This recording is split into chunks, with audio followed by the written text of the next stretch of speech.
Hey, it's Aaron. I got another update for you. Just recently, within the last couple of minutes, actually once I put this out, it'll probably have been within the last hour or two, missiles have been launched at a United States air base from Iran. They were launched from Iran into Iraq at the Al-Assad air base in western Iraq.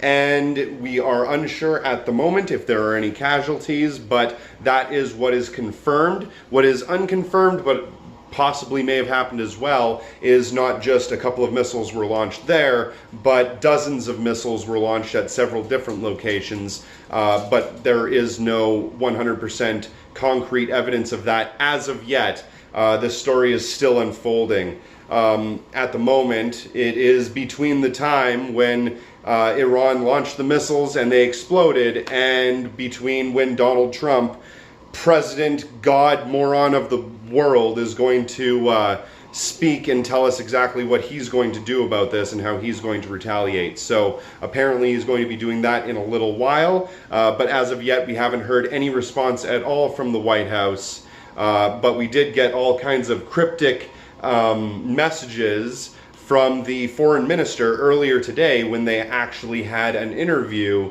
with ABC News where they said something along the lines that the United States will basically reap what it has sowed. Iran said that they were going to attack when it was best for them and not when it was best for the United States, and then just a few hours later they launched this attack. So that's where we are at right now. Of course, this comes just after 3,000 troops were sent from the United States to the Middle East, some of them possibly winding up at this Air Force base, but there is still no confirmation on if there is any casualties there as of yet. Now, the thing that I want to talk about right now is something that I was reading when I went through The Art of War by Sun Tzu, and if you can, I definitely suggest that every single one of you pick up a copy of that book or audiobook, listen to it, read it, and just try to get an understanding of what's going on here, because it'll really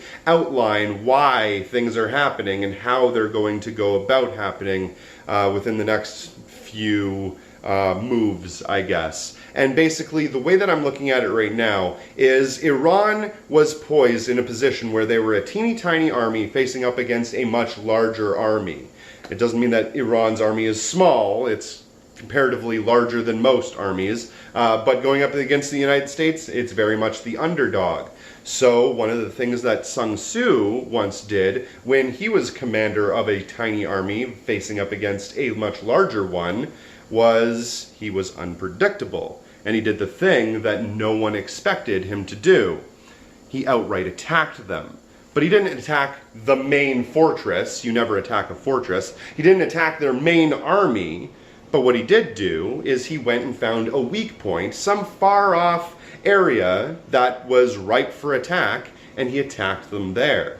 And then when that force, that other country, came in with their army to see what was going on, Sun Tzu had already left, and he observed from a distance how their tactics were, what they went about doing in retaliation to that small skirmish. And through the course of time, every time Sun Tzu did a small attack on an area that was unprotected, a little bit more information about the enemy was learned, and the enemy had to spread out their resources further and further. So once your enemy is spread out further and further and becomes more and more dispersed, it's harder for you to get supplies to those enemies. It's harder for those enemies to be able to functionally work as a cohesive unit, and it's harder for them to protect any one specific spot because all spots are having to be protected all at once by everyone. So it ends up weakening the much larger force, allowing the smaller force to come in